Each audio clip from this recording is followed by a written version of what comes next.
तयारी करत असते बंटी. आता बरं वाटतंय ना? परीक्षा आहे ना, काही खाऊन जा. उद्या परत आपण डॉक्टरकडे जाऊ.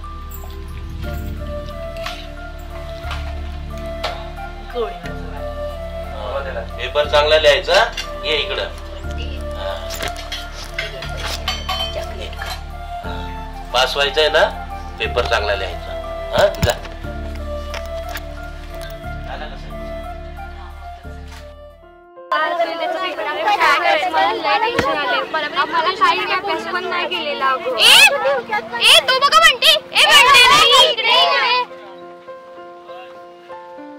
रोहिणी आज उमा नाही आली काय?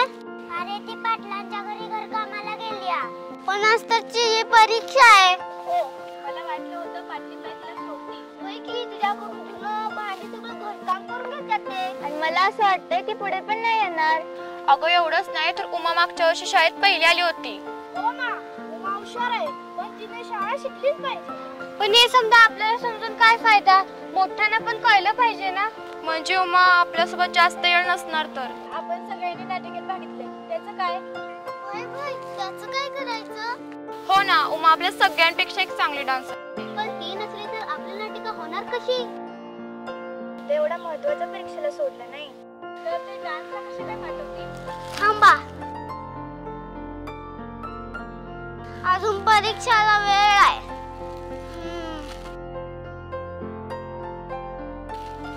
चला.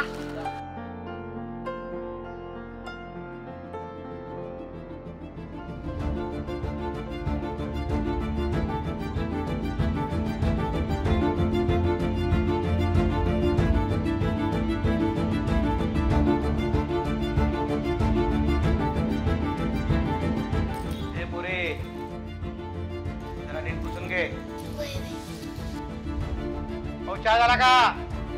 हो झाला, आणते.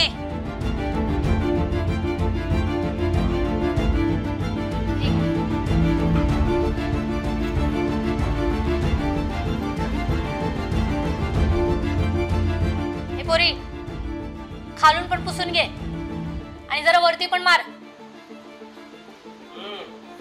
आणि हो, ते काम झालं की माझे बूट पुसून घे, एकदम चकाचक करायचे, कळलं का? जी करते. राम राम पाटील. राम राम धोंड्या. आज इकडे कुठं? उमा नीट काम करते ना? व कसलं काय करते? सगळं सांगावं लागतंय. नाही, लहान आहे. जाऊ दे तिचं. तुझं बोल, तू कसा काय आलास इकडं? माझं आणि कसलं काय? तू कामाशिवाय मुळीच येणार नाही इकडे. काय सेठ, पोरगी हाय की कामाला? तुमचे पैसे फिटच तर. मग तेवढं 50 रुपये दिले असतं तर बरं झालं असतं. काय? 50. अहो, घरभर वास मारायलाय. त्याला द्या 50 रुपये आणि हाकला इथून. हे चल आणि गुट. चल वाढायला लाग. येतो. आता पुण्यांदा घरात पाऊल टाकायचं नाही. तुझ्या याला मग दारात ना पैसे मागतो. जातो का?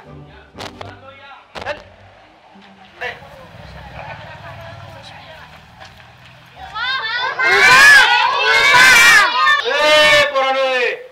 अरे शाळेत जायचं सोडून कुठं आला इथं? आम्ही मला घ्यायला आलोय. आजचा पेपर आहे ना. अरे पोरीच्या दातीने शिकून जायचंय कुठं? इथेच जायचंय ना? पण ती अजून लहान आहे ना. मोठं होऊन बी कामच करायचंय ना. हा, मग आतापासूनच करू दे की. आले मोठं शाळा शिकवायला. पेपरात वाचलंय की बारक्या पोरांना कामाला ठेवणं गुन्हा आहे. काय वाचलं पेपरात? बारक्या पोरांना काम करणं गुन्हा आहे. कोणाचा रे तू? बाळव जातो आता. बाळू जातो का टिंग्या? जर जास्त शहाणपणा करशील ना तर एवढे एवढे तुकडे करीन आणि ते रस्त्यावर फेकीन. कळलं का? मोठा शहाणपणा आला शिकवायला. तुम्ही जा, मला नाही शिकायची शाळा, मी तर घरी आहे. जा तुम्ही. अरे पण ए जा तुम्ही, सांगितलं ना एकदा. काय सांगते? जातो येऊन सांगते ना. चला चल गं, आतमध्ये. चला.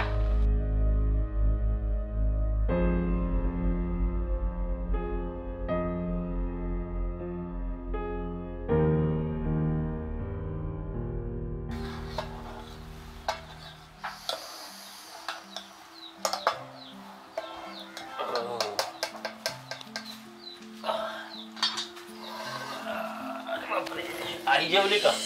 हा जेवली ना. झोपली? हो हो अरे. झोपायलाच गेलेत. लाईट गेली आणि तू काय डोळे फाडून अभ्यास करतोय? उद्या परीक्षा आहे ना. अरे हा उद्या परीक्षा आहे ना. हे बघ तुझ्यासाठी खाऊ आणलाय. भाजी. बरं घ्या पाणी.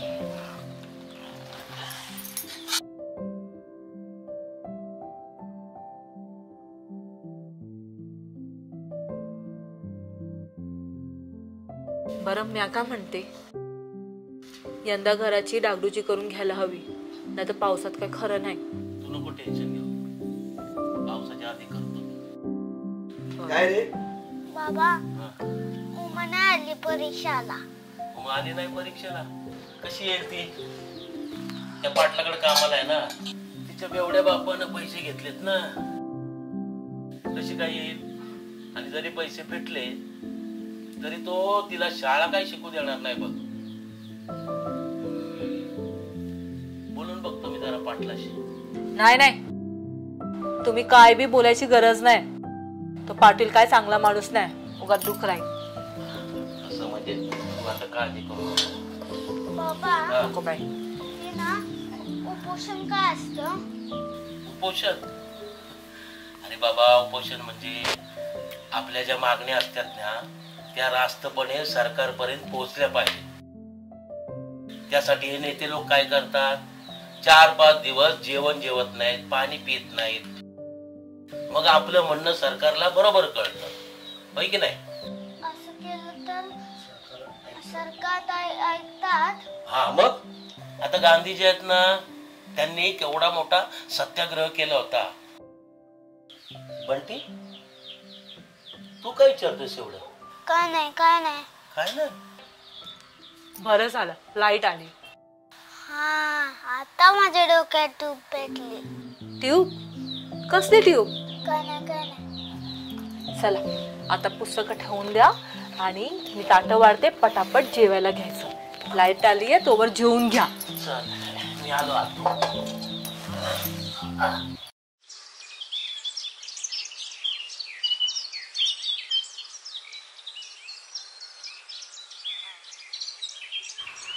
चला चला रेसल सुरू करा.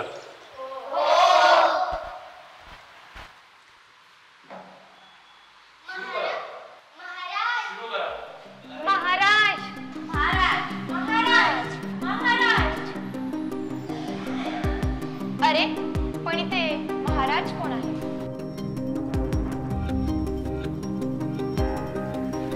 तुम्हीच नाहीत का महाराज?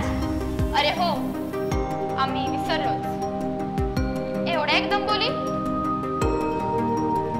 आज काय आमच्याकडे हळदी कुंकू आहे काय?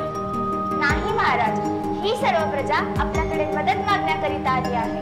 बोला, काय मदत हवी आहे तुम्हाला? आम्ही ती अवश्य करू. महाराज, राज्यात बालमजुरीचे प्रमाण खूप वाढते, तेव्हा ते थांबविण्यासाठी आपली मदत हवी आहे. काय म्हणता? राज्यात बालमजुरीचे प्रमाण वाढले आहे, त्यामुळे बालपण कोमेजत आहे. अरे अरे, काय ते बाल, काय रम्य ते बाल. उमा कुठे आहे? उमाचा इथे डान्स आहे ना? अरे पण उमा इतका चांगला डान्स करते, तर ती करणार नाही तर आपण नाटकामध्ये डान्स कट करूया. नाही सर, उमा येणार. ठीक आहे, मग तुम्ही रेसल करा, मी येतोय.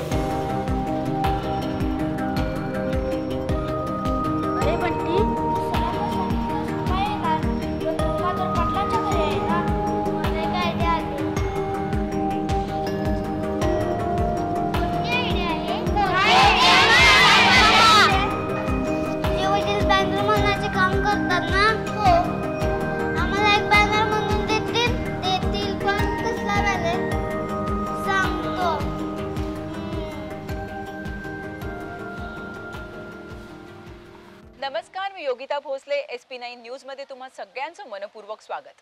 आज आपण आलो आहोत शेडगेवाडी या गावात। या गावातील चिमुकल्यांनी उपोषण धरलंय। त्यांनी हे उपोषण नक्की कशासाठी धरलंय हे आपण त्यांच्याकडून जाणून घेऊया। ह्या उपोषणाची चर्चा संपूर्ण महाराष्ट्रभर पोहोचली। मुलांनो, तुम्ही हे उपोषण कशासाठी करताय? आमच्या मैत्रिणीसाठी, उमासाठी। उमा? कोण उमा? आमची मैत्रीण आहे ती, तिच्या वडिलांनी तिला लहान वयातच घरकामाला लावलंय। तिला संपत पाटलांच्या तावडीतून सोडवा। हे संपत पाटील नक्की आहेत कोण हे संपूर्ण महाराष्ट्राला जाणून घ्यायचंय। कॅमेरामॅन शिंदे सोबत योगिता भोसले SP9 न्यूज। हे आहे संपत पाटलांचं घर। आपण इथे आलो आहोत उमाचा शोध घ्यायला। संपत पाटील तुम्हीच का? हो मीच। बोला, काय काम काढलं? बाल कामगार ठेवणं गुन्हा आहे हे माहित असताना सुद्धा तुम्ही एका छोट्या मुलीकडून काम करून घेताय? तुम्हाला कोणी सांगितलं मी बाल कामगार ठेवतो? माझ्याकडे मुलगा किंवा मुलगी कुठलीही लहान काम करत नाही। उमा इथेच होती हे आम्हाला कळलंय। किती होती? हो। ठीक आहे, बघा कुठे गेली ती, शोधा। पत्रकार कोण आहे? तुम्ही का मी? तुम्ही आहात ना? शोधा, चला। हे होते पाटील।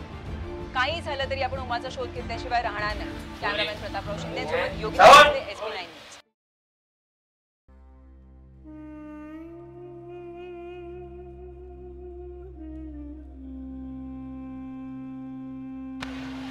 मुलांना तहान लागली असेल ना?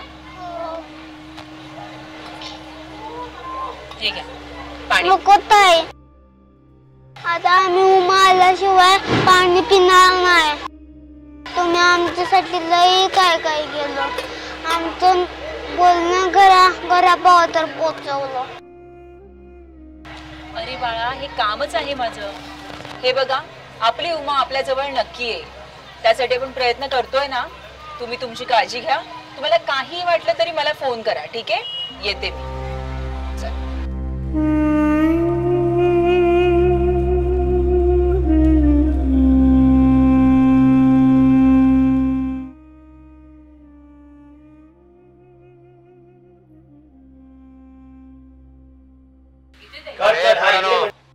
काय चालवलंय काय तुम्ही? हा, गावात सगळा तमाशा लावलाय। आम्ही हे उपोषण आमच्या मैत्रिणीसाठी करतोय। आम्हाला आत्ताच्या आत्ता उमा पाहिजे।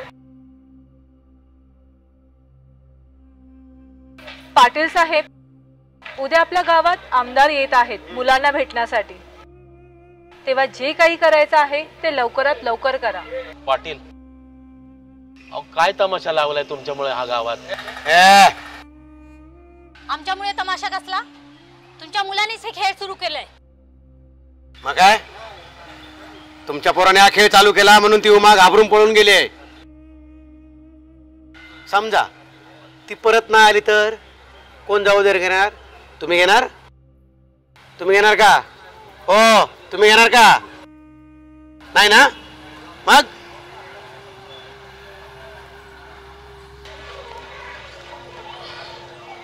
ए टिंग्या, तुमच्या मैत्रिणीसाठी करताय ना हे? ती उमा उद्या आली नाही तर कसं होईल? एक लक्षात ठेवायचं तुम्ही सगळ्यांनी, उद्या आमदार येणार आहेत गावात, तेव्हा तुमची नाटकं सगळी बंद करायची। कळलं का? उद्या उपोषण सोडायचं, नाहीतर कळलं का? ए, कळलं? टिंग्या, कळलं त्याला मी काय म्हटलं ते? कळलं का पोरांनो? उद्या उपोषण सोडायचं। बरं का मंडळी? पोरांना मी समजावून सांगितलं, तुम्ही काय काळजी करू नका। बरं, तुम्ही आपापल्या घरी जा सगळे निघून। कळलं? आपल्या पोरांना पण घेऊन जा। कळलं का? अहो पण हे मी सांगतोय तेच, कळलं का?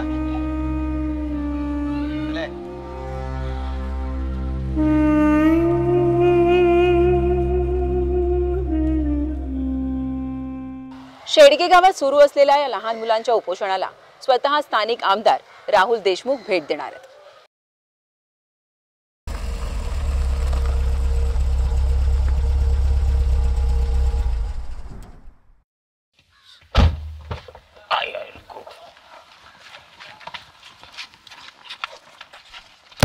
आमदार साहेब, तुमच्या विभागात या लहान मुलांचं उपोषण होत आहे, त्याबद्दल तुम्हाला काय वाटतं?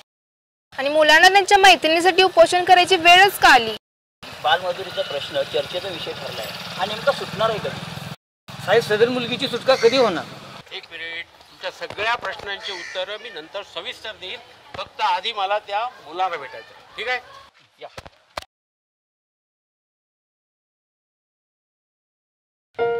चल.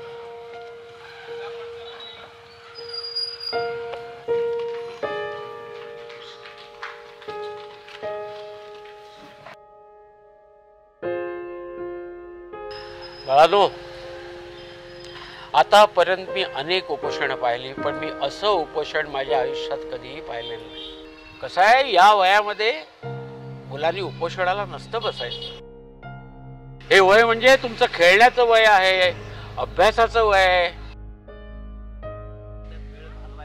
चांगल्या चांगल्या नवीन नवीन गोष्टी शिकायचं वय आहे. बरोबर ना? हो काका, अगदी बरोबर आहे. पण आमच्या मैत्रिणीला शिक्षणाच्या वयात आमच्या बरोबर शिकता येत, खेळण्याच्या वयात ती आमच्या बरोबर नसते. मग तिला अशी शिक्षा का? एक मिनिट, काय हे कुणाबद्दल बोलताय तुम्ही? आमच्या मैत्रिणीबद्दल. मैत्रीण? कोण मैत्रीण? आमची उमा. बरं, तिचं काय झालं? उमाला काय नाही होणार ना? हे बघ बाळा, घाबरू नकोस. हा, जे काय घडलं असेल ते मला निसंकोचपणे सांग. आणि मी काय तुमचा आमदार नाहीये, नुसता तुम्हा सगळ्यांचा काका आहे. बरोबर ना? मला सांगा न घाबरता. आमची उमा अभ्यासात लय हुशार आहे, नातत तर एक नंबर आहे.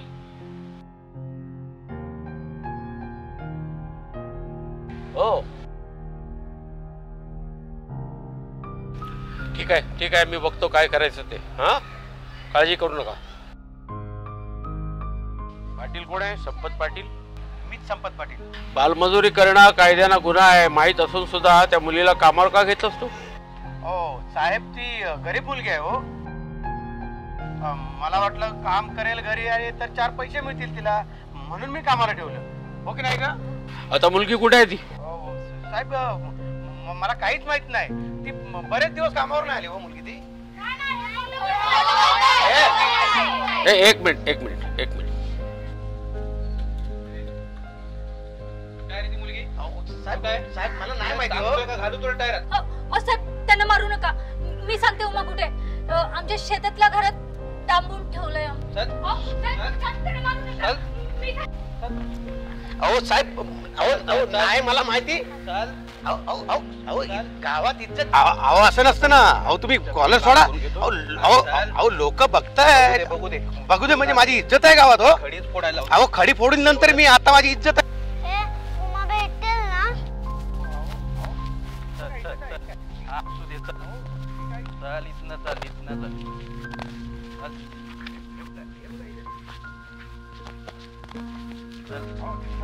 धक्का मारू नका. हे बघा, चावी काढून दे मला जरा.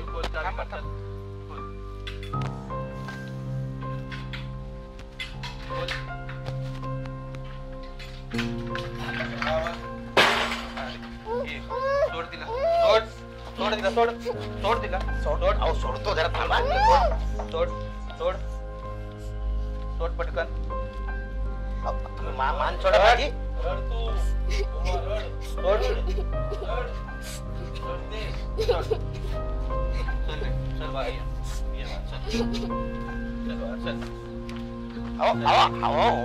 ओढू नको.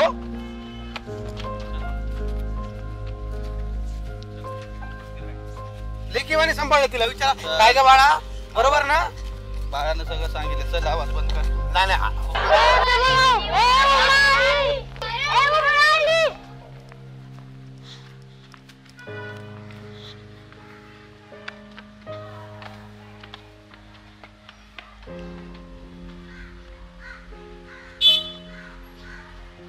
थँक्यू काका, तुम्ही मला आमच्याकडे आणलं. हो, तुम्ही एका छोट्याशा निरागस मुलीची सुटका केली, त्याबद्दल तुमचे खूप आभार. आभार खरं तर तुमचे मानायला हवेत. खरं तर विधिमंडळ, न्यायपालिका, कार्यपालिका हे लोकशाहीचे चार स्तंभ आहेतच. परंतु याच्या व्यतिरिक्त आणखीन एक महत्वाचा स्तंभ आहे, तो म्हणजे प्रसार माध्यमे, पत्रकारिता. SP9च्या पत्रकार योगिता भोसले यांनी या गोष्टीचा पाठपुरावा केला, म्हणून ही बातमी आमच्यापर्यंत पोचली. आणि आज त्यामुळेच ही उमा तुमच्या समोर उभी आहे, बरोबर ना? काका, माझ्या या सगळ्या जिवलग मित्रांमुळे खरं तर आज मी सुटले. पण काका, माझ्यासारख्या अशा कितीतरी जणी आहेत ज्या या बालमजुरीच्या कचाट्यात अडकल्या आहेत. त्यांना कोण सोडवणार काका?